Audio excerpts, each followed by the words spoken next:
Now, let's start solving 14th problem. पहले problem को बड़े ध्यान से पढ़ लो. It's an interesting problem. According to Maxwell theory of electrodynamics, an electron going in a circle should emit radiation of frequency equal to frequency of revolution. एक electron किसी भी orbit में जिस फ्रीक्वेंसी के साथ में रिवॉल्व कर रहा है वही फ्रीक्वेंसी वह रेडिएट करेगा. यह मैक्सवेल थ्योरी है, theory of electrodynamics. What should be the wavelength of radiation emitted by hydrogen atom in ground state if this rule is followed? यदि यह रूल वाकई में फॉलो होता है तो ग्राउंड स्टेट में जो हाइड्रोजन है वह कितनी रेडिएशन, कितनी वेवलेंथ की रेडिएशन एमिट करेगा. नाउ ग्राउंड स्टेट में हमको फ्रीक्वेंसी निकालनी है. Velocity is 2.18 into 10 to the power 6 z by n. Radius is 0.53 into n square by z Armstrong, and this velocity is in meters per second. अब velocity है, radius है, इससे हमको frequency मिल जाएगी. Velocity is 2 pi r upon time period और 2 pi r into frequency. So frequency is velocity upon 2 pi r. Velocity की जगह मैं लिख देता हूं 2.18 into 10 to power 6 into z by n into 2 pi into r की जगह 0.53 into 10 to the power minus 10 into n square by z. So frequency of electron in any orbit is 2.18 upon 2 pi into 0.53 into 10 to the power 16 z square by n cube. अब हम कहते हैं hydrogen atom के लिए z equal to 1, ground state के लिए n equal to 1, और यह जो फ्रीक्वेंसी है this is equal to the radiated frequency according to Maxwell theory. This for hydrogen atom in ground state and this is Maxwell theory. तो मैं frequency radiated लिख देता हूं. f की जगह फ्रीक्वेंसी लिखा 2.18 into 10 to the power 16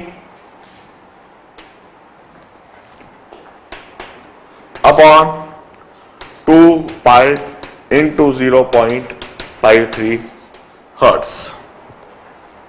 This is the frequency. Now then asked the wavelength radiated. तो radiated wavelength के लिए हम कहते हैं frequency into wavelength equal to c.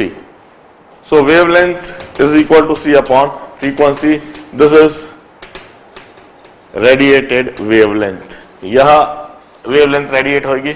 So radiated wavelength I will write it as 3 into 10 to the power 8 upon this frequency which is 2.18 into 10 to the power 16 into 2 pi into 0.53, this much meters. Solve this and you would get the answer equal to 45.7 nanometers. 45.7 nanometers. This would be the radiated wavelength. तो ध्यान से problem के solution को देखें. Velocity के लिए expression, hydrogen atom में velocity के लिए एक्सप्रेशन हमने बता रखा है. ऐसे कैसे लिखा 2.16 into 10 to power 6 z by n. Radius के लिए एक्सप्रेशन लिख दिया. एक इलेक्ट्रॉन किसी वेलोसिटी से किसी रेडियस r में घूम रहा है तो distance is 2 pi r upon time period is velocity और 2 pi r into frequency. This is the frequency of electron in any orbit, velocity upon 2 pi r. Velocity substitute कर दिया, रेडियस सब्स्टिट्यूट कर दिया. इस तरह से हमें frequency of electron in any orbit मिल गया. इसे हमने इस तरह से लिख दिया. हाइड्रोजन एटम के लिए z इक्वल टू 1 कह दिया, ग्राउंड स्टेट के लिए n इक्वल टू 1 कह दिया. और मैक्सवेल थ्योरी के according the frequency in any orbit is equal to the radiated frequency. Frequency उतनी ही रेडिएट होगी जितना इलेक्ट्रॉन के ऑर्बिट में घूमने की फ्रीक्वेंसी है। यह मैक्सवेल थ्योरी है। Whether it's true or false, that's a different thing, but we are given with this condition and we are applying that condition. So radiated frequency would be this. हमने इधर Z1 substitute कर दिया, N1 substitute कर दिया, frequency को radiated frequency के बराबर लिख दिया। Now this is frequency of revolution of electron in its orbit and this is the frequency radiated by that electron. Electron इतनी ही फ्रीक्वेंसी रेडिएट करेगा। अब this frequency into wavelength is the velocity of light. So wavelength is velocity upon frequency. हमने यह substitute कर दिया and we should get this answer. Now let's start solving 15th problem.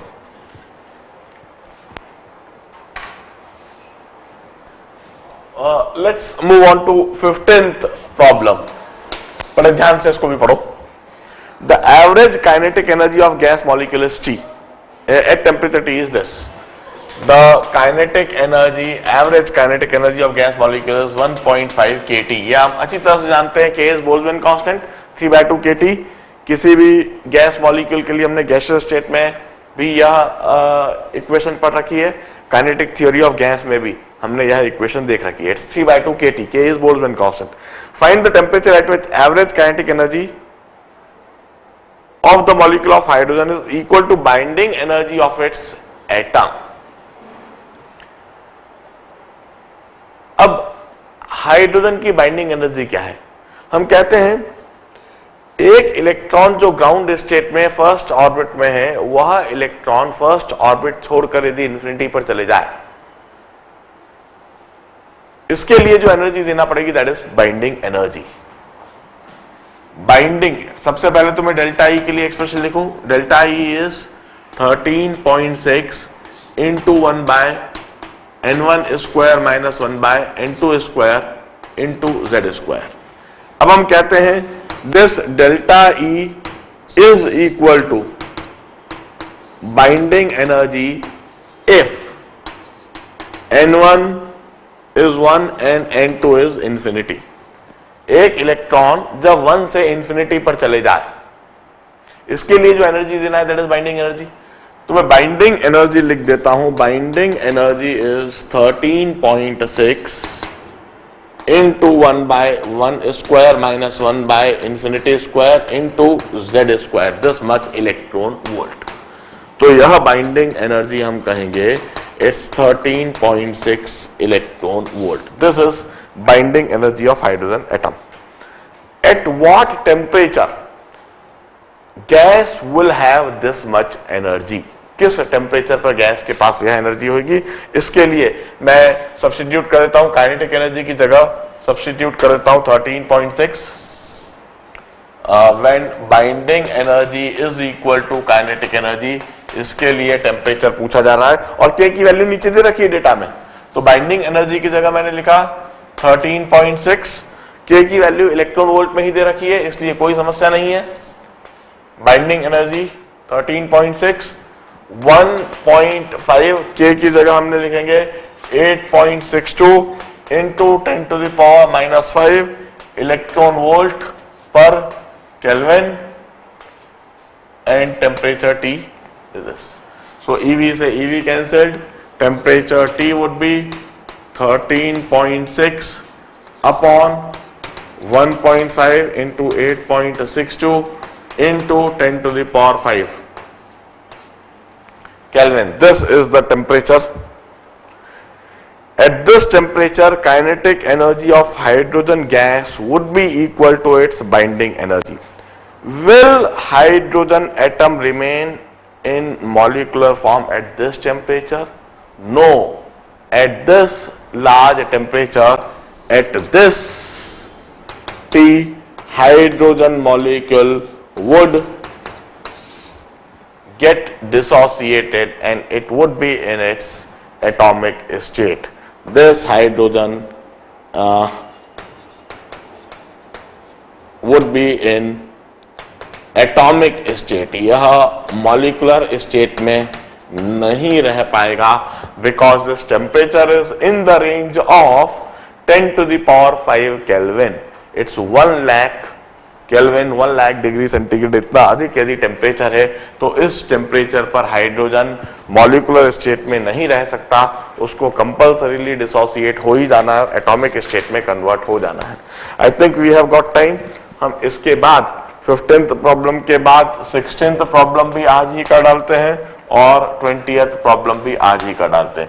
So now start reading 16th problem. इसे note down कीजिए please. Let's start discussing this 16th problem. Find the temperature at which average thermal kinetic energy is equal to energy needed to take hydrogen atom from its ground state to n equal to 3 state.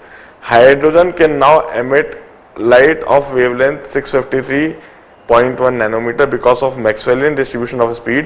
The hydrogen sample emit red light at temperature much lower than obtained from this problem. Assume that hydrogen. Now this is a simple problem. In fact जो 15th problem करा उसी का extension है। एक तो temperature निकालना है जब हाइड्रोजन एटम के पास एनर्जी हो, desired energy n equal to 1 से 3 के लिए जो एनर्जी लगेगी, मैं सबसे पहले वहां लिख देता हूं 13.6 into 1/1 minus 1/9 into 1 square, this much electron volt. और इसके लिए टेम्परेचर जो है मैं this delta E is equal to 3/2 kT। K की वैल्यू हमें दे रखी है, बोल्ट्जमैन कांस्टेंट की value 13.6 into 8/9 is equal to 3/2 into Boltzmann constant की जो वैल्यू है वो मैं लास्ट प्रॉब्लम से उठा लेता हूं, 8.62 into 10 to the power minus 5 into this temperature. This would give me the temperature at which average thermal kinetic energy is equal to energy needed to take hydrogen from 1 to 3. Hydrogen can now emit red light of wavelength this because of Maxwellian distribution of speed. The hydrogen emit red light much lower than obtained. Assume that hydrogen atom dissociate into the atom. ठीक है, बस यही चीज पूछी गई है and the answer to the problem upon solving you should get it equal to 9.4 into 10 to the power 4. 9.4 into 10 to the power 4. इसके बाद जब यह इलेक्ट्रॉन n equal to 1 से 3 में चला गया है, n equal to 1 से 3 में चला गया है, फिर वहां 3 से 2 में जब आएगा तब वह रेड लाइट एमिट करेगा। सिर्फ उन्हें यह बात इलस्ट्रेट कर रखी है और उसके लिए मैं 1/λ equal to Rydberg constant into 1/2 square minus 1/3 square into 1 square.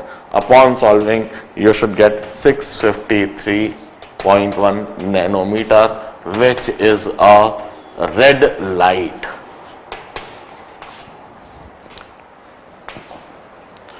This is solution to 16th problem.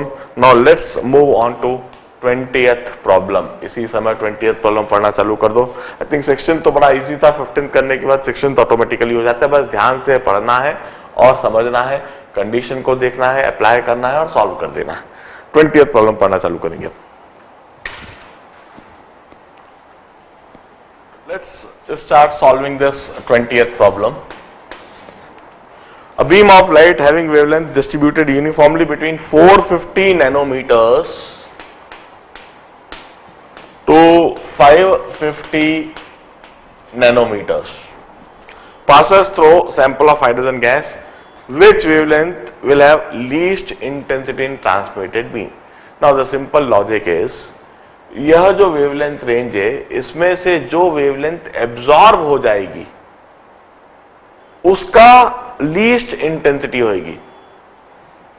इस तरह से लाइट रेस इंसिडेंट हो रही है हाइड्रोजन गैस से, यह हाइड्रोजन गैस है और कुछ ट्रांसमिटेड बीम है।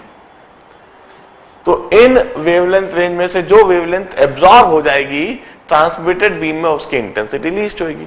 और एब्जॉर्ब कौन सी होगी? वह एब्जॉर्ब होगी जो हाइड्रोजन गैस के इलेक्ट्रॉन्स को एक्साइट कर सके। Now this is a visible region. Visible region मतलब बाल्मर सीरीज से कुछ रिलेशनशिप रहेगा, मतलब 2 से 3 में, 2 से 4 में, 2 से 6 में जो लाइट रेस एक्साइटेशन कर सकेंगी वह लाइट रेस वहां पर एब्जॉर्ब होंगी और उसी की लीस्ट इंटेंसिटी रहेगी। हम 1 by lambda equal to Rydberg constant into 1 by n1 square minus 1 by n2 square into z square, यह कंसेप्ट लगाते हैं।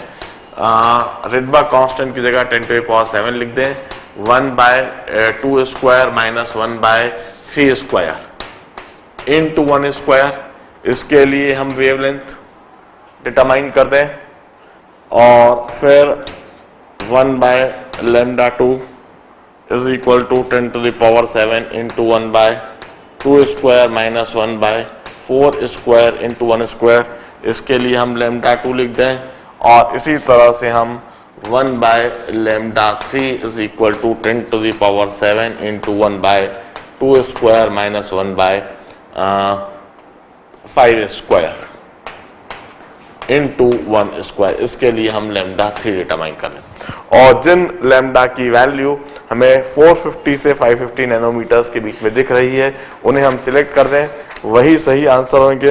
And the correct answer upon solving you will get, सिर्फ एक ही केस में आपको दिखेगा, दैट इज दिस केस, और वह लैम्डा 1 487 नैनोमीटर्स आपको मिल जाएगा। इन दोनों केस में जो वैल्यू है वह 550 नैनोमीटर से अधिक आती हुई दिखेगी। 487 नैनोमीटर की वेवलेंथ से इलेक्ट्रॉन सेकंड ऑर्बिट से थर्ड ऑर्बिट में जा रहा है, एक्साइटेशन हो जा रहा है, इसलिए उसकी लीस्ट इंटेंसिटी हो जाएगी because that wavelength would get absorb. तो ट्रांसमिटेड बीम में उसकी मिनिमम इंटेंसिटी दिखाई देगी। आज के दिन हम इतने ही सवाल डिस्कस करते हैं। 8 प्रॉब्लम्स आज मैंने डिस्कस करा दिए हैं। मेरे नेक्स्ट लेक्चर में मैं आगे के डाउट्स डिस्कस कराऊंगा and you will have good time to make an additional attempt to the remaining number of problem. जितने भी आपके डाउट्स हैं उनको एक और बार अटेम्प्ट लगा लीजिए। जितने अधिक से अधिक प्रॉब्लम्स आप स्वयं से करेंगे उतना ही अधिक फायदा है, और आपके अटेम्प्ट लगाने के बावजूद भी जो प्रॉब्लम्स आपसे नहीं बनते हैं आप अगले क्लास में लेकर आइए।